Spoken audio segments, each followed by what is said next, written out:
Washington, March 19, 2003. At 7:12 Eastern Standard Time, President Bush issues an executive order. Its duration is to apply decisive force. Minutes later, 2 F-117 Nighthawks take to the pre-dawn sky. Their destination, Baghdad. Their target, a reinforced bunker believed to house Iraq's dictator and his henchmen.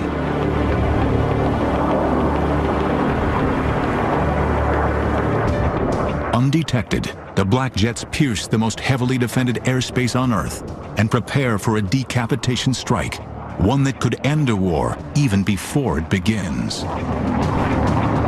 This is stealth warfare.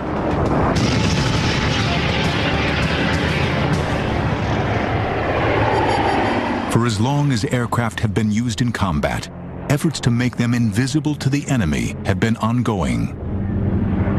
By the First World War, attempts to build stealth aircraft concentrated on the use of camouflage to make planes difficult to detect visually. By the Second World War, the development of camouflage paint has reached new levels of sophistication, but these traditional schemes can only delay visual detection. The invention of radar changes everything. By transmitting electromagnetic waves and observing the returning echoes, aircraft can now be spotted hundreds of miles away. To counter this, British engineers come up with chaff, narrow metallic strips that act as tiny reflectors. In the ensuing whiteout, enemy radar is confused. But it is not an entirely satisfactory solution. The enemy knows something is there, just not exactly where. There were certainly efforts during World War II, with dropping all these little metal streamers to try to prevent people from using radar to see your airplane. So stealth has been tried since that period. By the 1950s, the Soviets are developing a highly sophisticated and lethal defense network consisting of SAMs, radar-guided surface-to-air missiles. Once they lock onto a target, these missiles will not miss.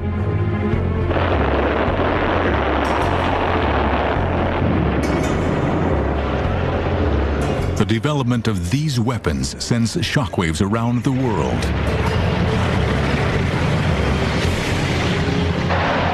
To counter this threat, the U.S. begins to produce aircraft that can fly higher than the enemy's planes and missiles. Lockheed's U-2 is the first of this new breed.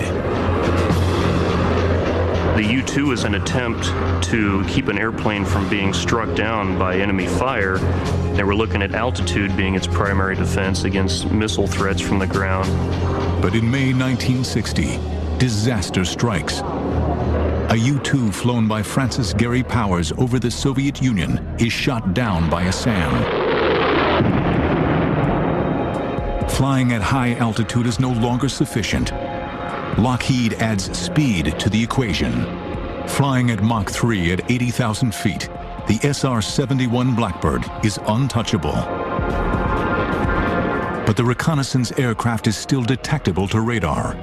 Although no Blackbird is ever shot down, the Soviets come very close on more than one occasion.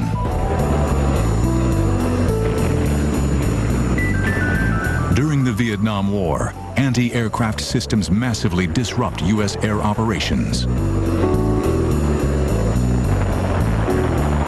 We had a tough time with their SA-2s and SA-3s, and we knew that they were developing much more sophisticated missiles.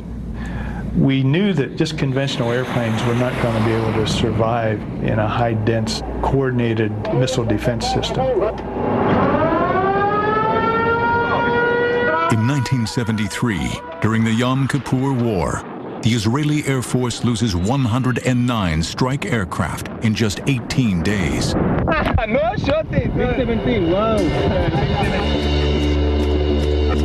Extrapolating the Israeli loss ratio into a NATO Warsaw Pact scenario, U.S. strategists realize that NATO air forces would be no match for the Soviet missiles. The Air Force were recognizing the fact that there was no practical way of penetrating the Soviet defenses with our existing air forces, period. And so there was a requirement for a radical change in the stealth capabilities of an airplane to penetrate. For the aircraft industry, stealth represents a radical change in design, an engineering step too big to even contemplate. Manufacturers, for some reason, didn't pay much attention to this in the 50s and 60s and even in the 70s. And I think one of the reasons for that is the amount of radar cross-section reduction you had to make to go from a conventional airplane to a truly stealthy airplane. The number was so big that most people dismissed it as something, why waste your time on that? But by early 1974, DARPA, the Defense Advanced Research Projects Agency, has become sufficiently worried about the Soviet-made SAMs. It asks 5 manufacturers to identify a means of making an aircraft undetectable to radar. Surprisingly, Lockheed, the makers of the U-2 and SR-71, is overlooked. In 1975, Clarence Kelly Johnson retires as president of Lockheed's Advanced Development Program, known as the Skunk Works. His successor, Ben Rich, hears about the competition and lobbies hard to get the Skunk Works into the thick of the action. Dennis Overhalser is tapped to head up the development team. One day, while conducting research, he comes across an obscure paper written in 1962 by a Soviet scientist. It contains a mathematical formula for calculating the radar return of a flat object. The paper, ignored by the Soviets, is the spark that ignites the Skunk Works team. We had a team of people who were not just competent, they were very experienced. And I think that's key. In other words, these people had done the SR-71, they'd done the U-2, and could pick up a pencil and say, okay, you want a wing structure designed? Just show me what you want, I'll design it. The Skunk Works team now considers how to make the aircraft invisible to radar. If I want to reduce the range at which I detect an airplane, I've got to reduce the radar cross-section. So the first thing we do is to try to make sure that all the lines and all the surfaces are inclined at a very shallow angle to incoming radar. So most of the energy is reflected off into space. Huge mainframe computers are used to calculate the vast range of design possibilities and their impact on radar visibility. The computer capability of our mainframes is what can be held in anybody's hand calculator these days. And the reason why the airplane was faceted the way it was because we could only handle a certain number of surfaces in one computation. After months of numbers crunching, the Skunk Works team concludes a flat diamond is the optimum shape to evade radar. But Lockheed's futuristic concept has no aerodynamic characteristics and is quickly dubbed the hopeless diamond. The shape is obviously strange by any historical standards. When you first look at it, and I'm not an aerodynamicist, but I've been around the aircraft business a long time, I had the same reaction that a lot of other people have had, and that is this going to fly? I mean, this is a really strange-looking airplane. Lockheed was losing money in their commercial business. The pressure was on for the Skunk Works team. They had certainly designed something revolutionary, but could they possibly build a true stealth fighter aircraft?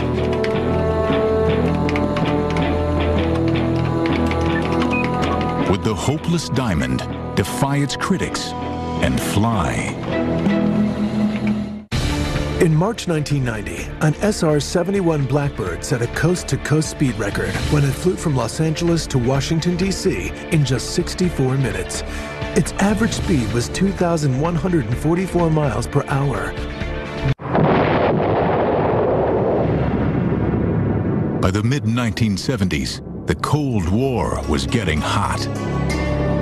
Soviet nuclear testing and arms proliferation is threatening international relations.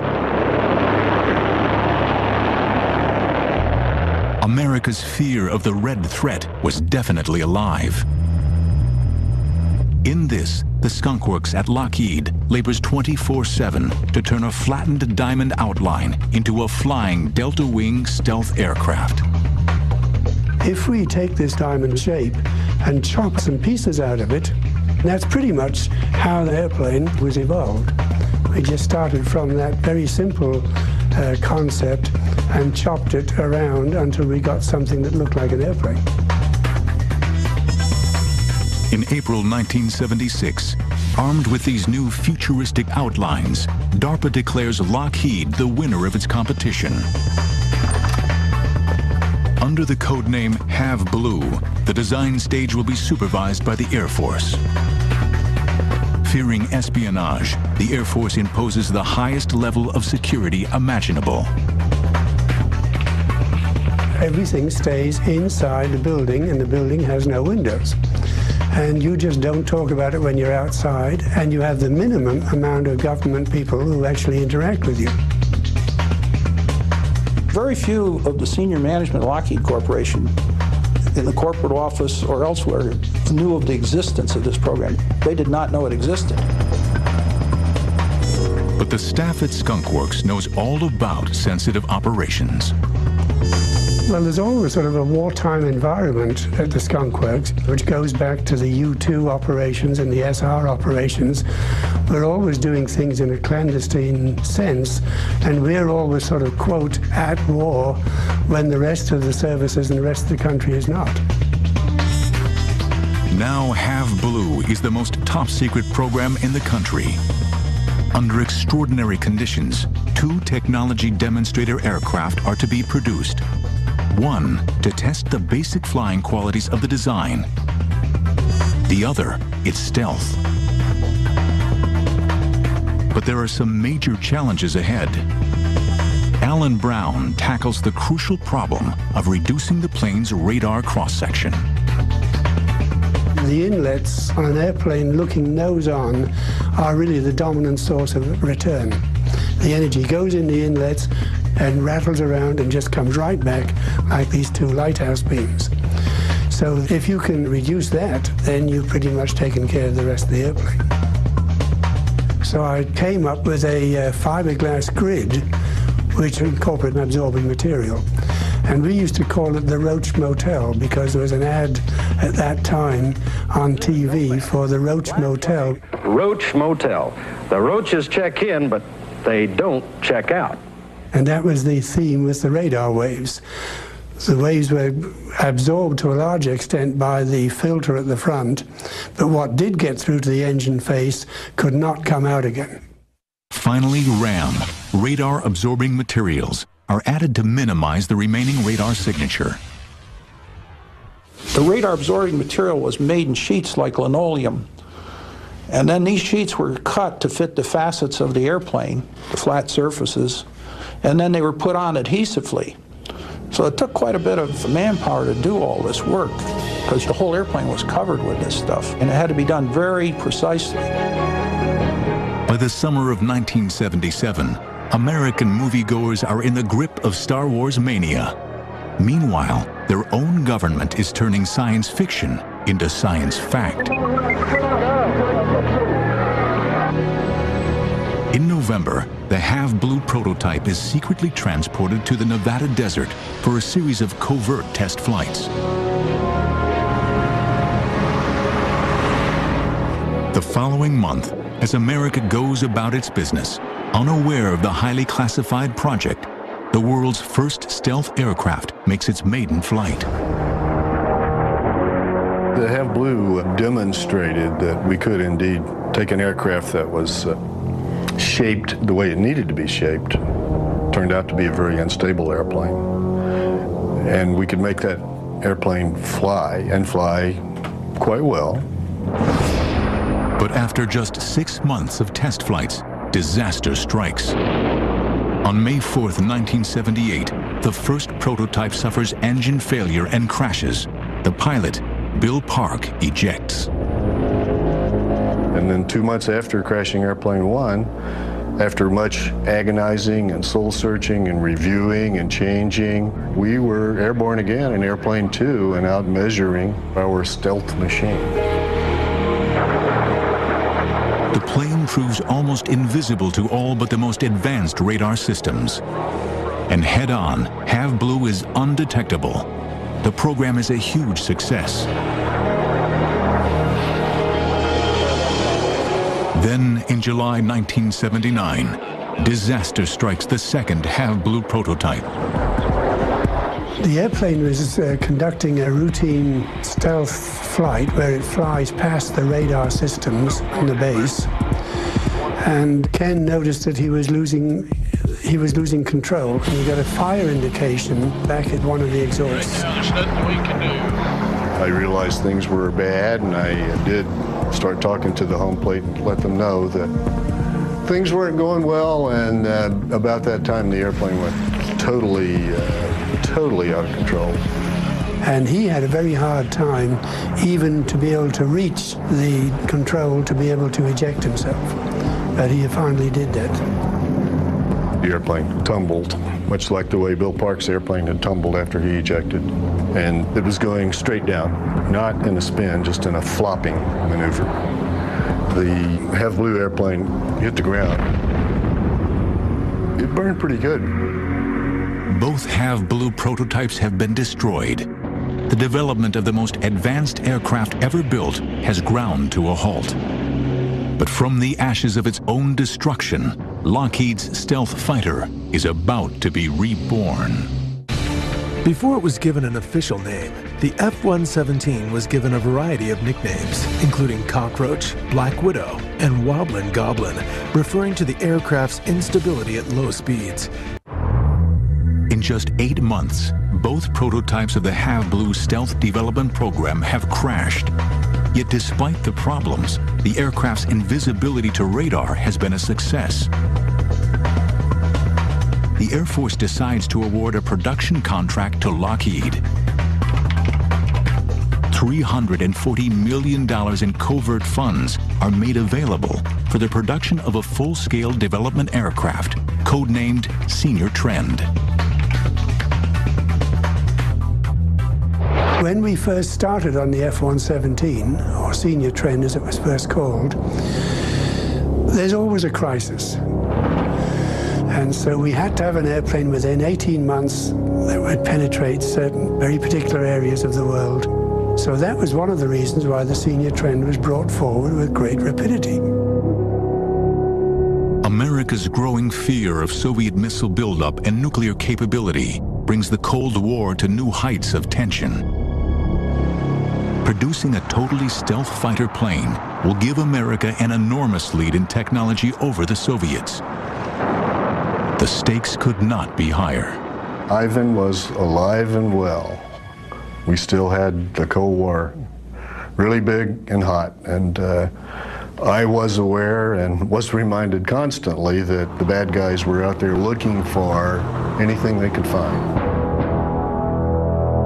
The project will again be black, top secret, and again top military brass will go to great lengths to prevent enemy knowledge of the covert project.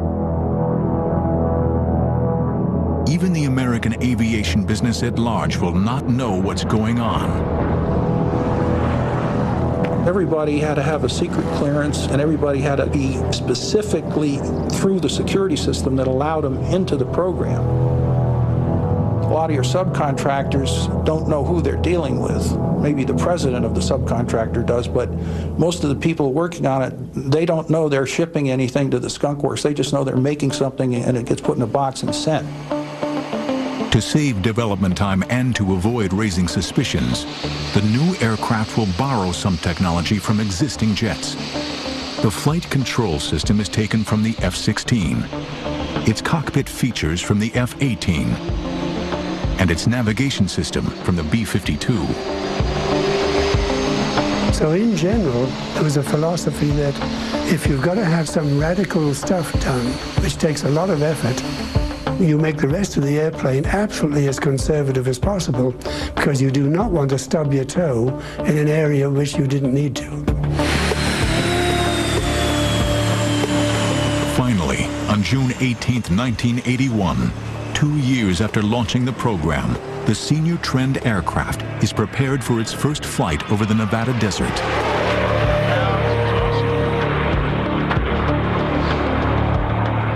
The test is a success. Senior Trend has a staggeringly low radar visibility.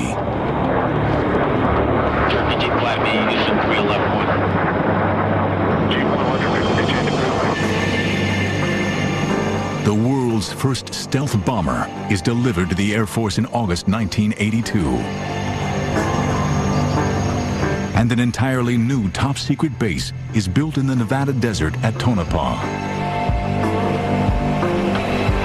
The Tonopah Test Range facility was very secure in that we didn't want our adversaries to find out that we had stealth technology.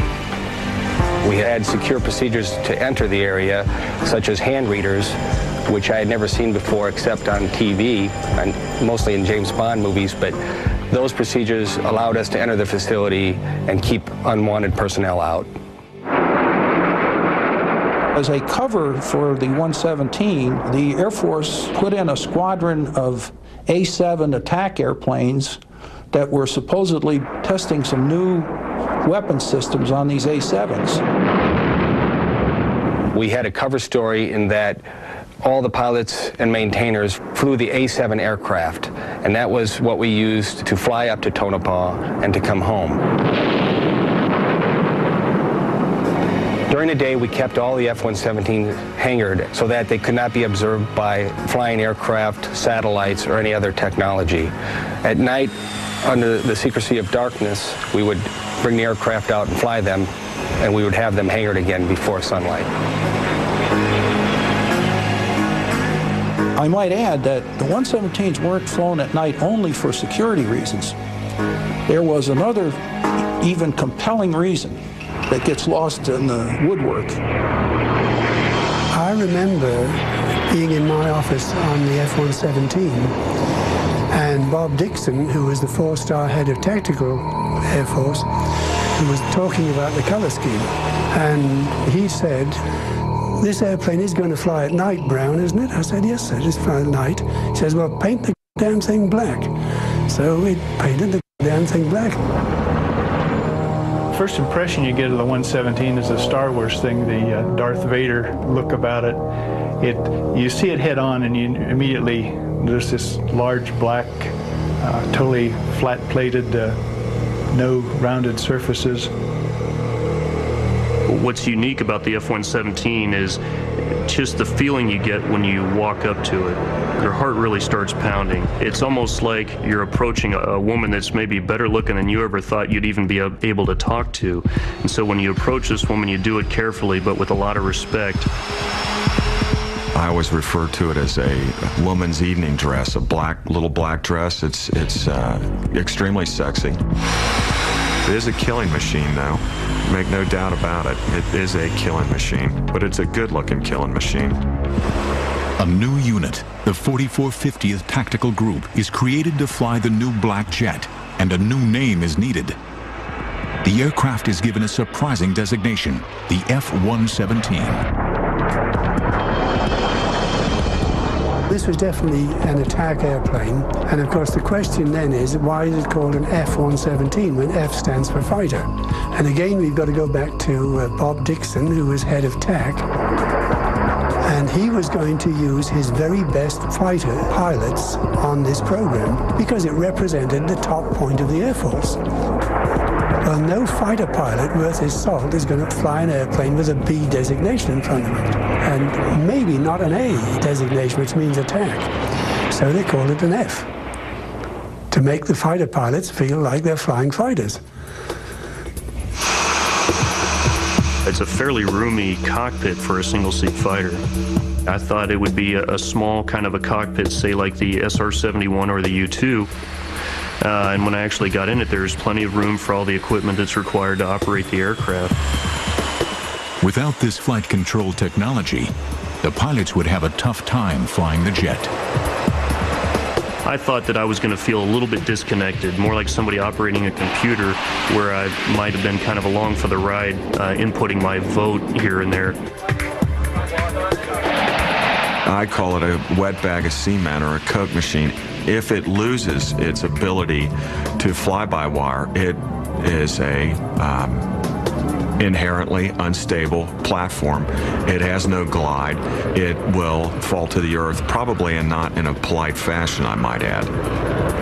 Nonetheless, when you're actually sitting in the cockpit and you're advancing the throttle or you're engaging a left turn or a right turn with the center stick, the aircraft flies just like any other fighter that I have flown in the past. The aircraft is so well designed and modeled that you really feel like you're strapped to the machine and you are putting the aircraft and the weapons exactly where you want to.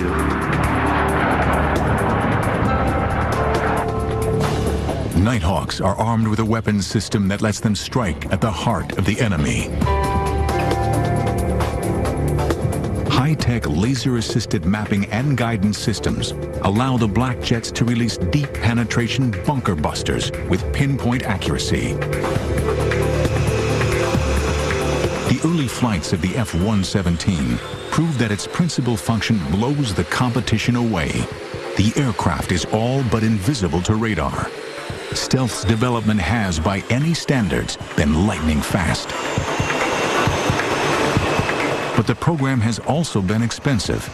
To date, the total cost has been over $6.5 billion. With additional aircraft ordered, this will soon rise.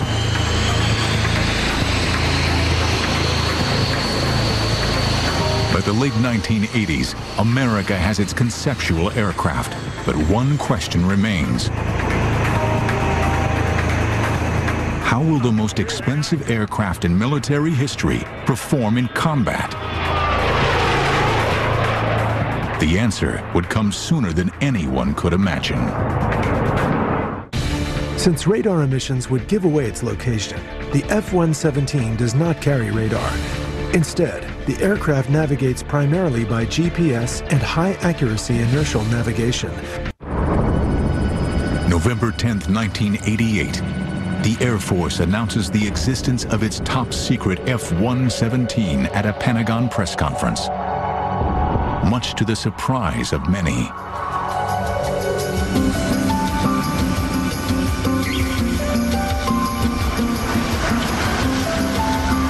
I was on vacation in South America at the time and first saw it in a Portuguese language newspaper, a photograph of our airplane. And my immediate reaction was to try and call somebody in Washington and say, do you know there's a picture of our airplane in a Brazilian newspaper? A total of 59 aircraft are being procured. 52 of those have been delivered and 7 more are in production. The reason, of course, was that as the Air Force expanded the number of airplanes and pilots, they decided they better start flying during the day. By the fall of 1989, America's stealth fighter is no longer shrouded in secrecy.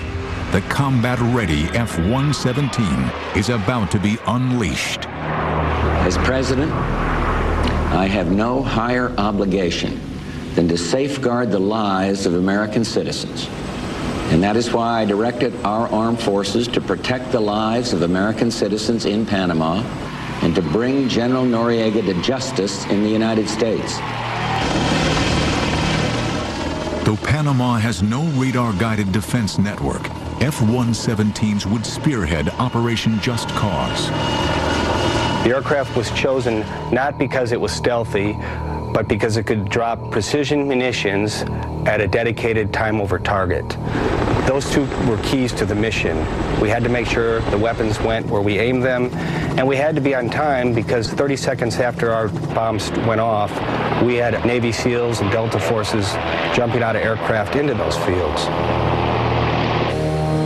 Two black black jets are ordered to destroy the barracks at Rio Hato, belonging to Battalion 2000, a unit loyal to Noriega. Just prior to taking off for that mission, we were told by the leadership that they wanted to maintain the barracks and keep them to use in the future for the American forces. Our goal was to stun and disorient the Panamanian Defense Forces, so they asked us to drop our bombs in the fields 50 meters short of these barracks. Two 2,000-pound bombs are dropped, and the field is hit. But back home, the F-117's first operational mission is considered a failure. Bombing fields is not what expensive stealth bombers are supposed to do. After Operation Just Cause, people in the media tried to say that the stealth fighter was not successful. The media was looking for a story on wasting taxpayers' money and buying this technology. The stealth program is criticized by Congress and labeled too expensive. The total program cost about $8 billion. When I say total cost, I mean the total development cost, total flight test, produced 59 airplanes, all the spares. That even includes $200 million to build the hangars at Tonopah. And it is a true bottom line number. Now, I know this was in 1980s and so on, but even so, if you compare that with other aircraft programs, most aircraft development programs cost today $20 billion.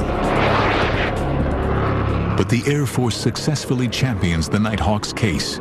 The fact is, the F-117 is accurate and cheap.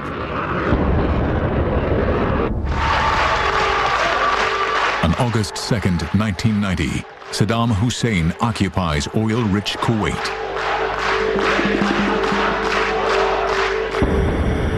Just a month later, the 37th Tactical Wing begins a very public deployment to the King Khalid military air base in Saudi Arabia.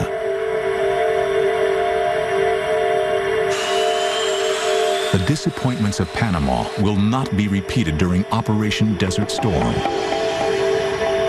It's at the tip of the fighting spear in terms of knocking the door down. If you got to go downtown, you got to take out those strategic targets, and you've got to penetrate that integrated air defense system. The F-117 is the weapon system of choice. It is our ability to reach out and touch the bad guy before he even knows we're there. It's kind of like being a thief in the night. You're stealing that guy's capability to shoot back at you. 22 minutes after midnight on January 17, 1991, F-117s from the 415th TFS attack. All of their targets are hit with an unprecedented degree of precision. We can put that bomb right on that very spot that we're intending to, be it through the window, on the air conditioner on the top of the building, and we can destroy or take out the precise objective. And we can do this right downtown. During the war to liberate Kuwait, a total of 45 F-117s fly 1,271 combat sorties, totaling over 6,900 flying hours and dropping 2,000 tons of bombs.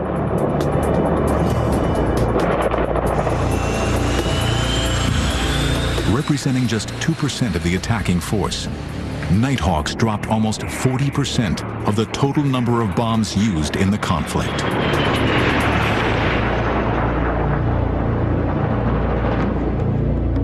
Throughout the 1990s, F-117s are found wherever the U.S. Air Force is in action. But on the night of March 27, 1999, during the NATO bombing of Serbia, the unthinkable happens. Have the Serbs developed a new radar system capable of detecting the undetectable? Has radar caught up with America's stealth aircraft? During Operation Desert Storm in 1991, F-117s flew 18.5 hours non-stop from Holloman Air Force Base in New Mexico to Kuwait, setting a record for single-seat fighters. Kosovo, March 28, 1999. 25 miles west of Belgrade, in the village of Bujanovic, a downed F-117 lies in pieces.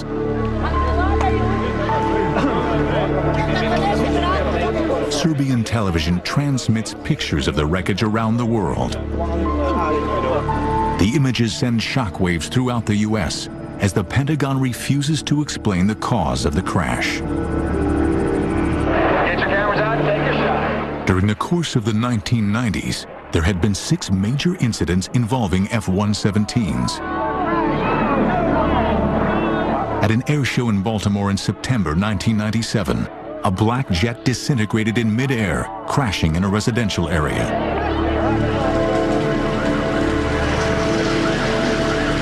Could the downed jet in Kosovo have been the result of a similar catastrophic failure? The information surrounding that, of course, is still classified. A bullet doesn't have a radar, and it doesn't care where you're at. And the chances of one of those hitting me ballistically or just out of the blue is pretty small. But he got hit, so it can happen. Obviously, the loss of an F-117 is going to impact the community.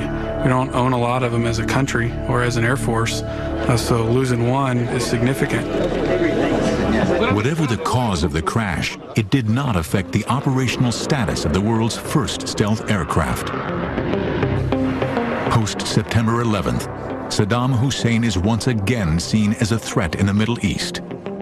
As fears about his weapons of mass destruction grow, America's patience runs out.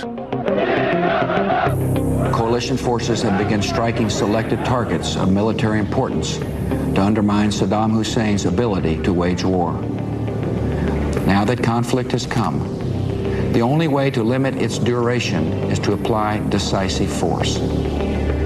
In Operation Iraqi Freedom, F-117s would draw first blood.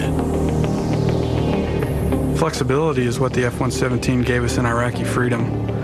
The very opening night of the war, where they had a key target that they needed taken out, they had to figure out very quickly what kind of airplane was going to go in there and take out that target, and their choice was the F-117. Based on intelligence, a gathering of Iraqi leadership is identified. In a military decapitation exercise, stealth will be used to try to eliminate the key players of the regime. I mean, man, if you could hit the one target that completely ceased all hostilities, that'd be the juiciest target of all. If I could go in there one night and stop the war, that would be money. If it was the one right downtown, right in the center, the hardest one to get to, that's the job of the F-117, is to hit that target. That was the objective of night one. If we can cut the head off the snake, the game's over. At precisely 4 a.m. local time, 4 2,000-pound bunker busters hit an underground complex thought to contain Saddam Hussein and his top generals.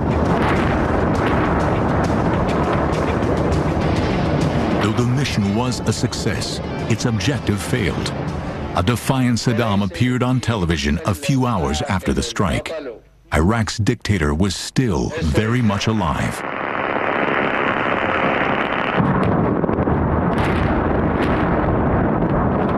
Years after the first Gulf War, new technologies would be employed to utterly destroy Iraq's ruling elite. But Baghdad, one of the most heavily defended cities in the world, is no easy target.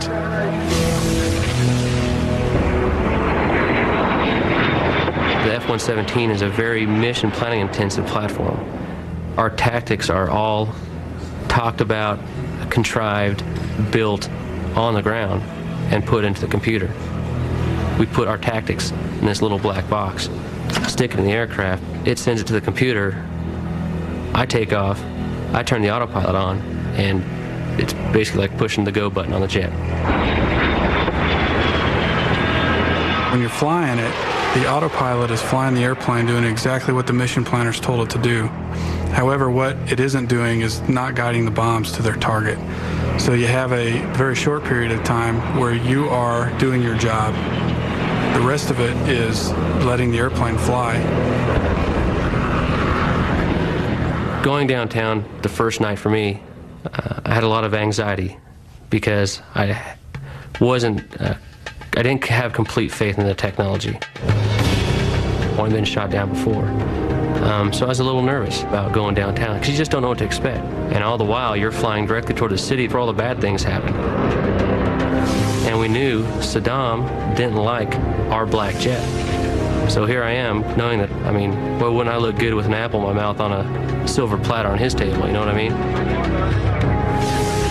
So looking out over the distance and seeing this circular city of lights, and I think it might have been the oil fires, there was a glow around the city.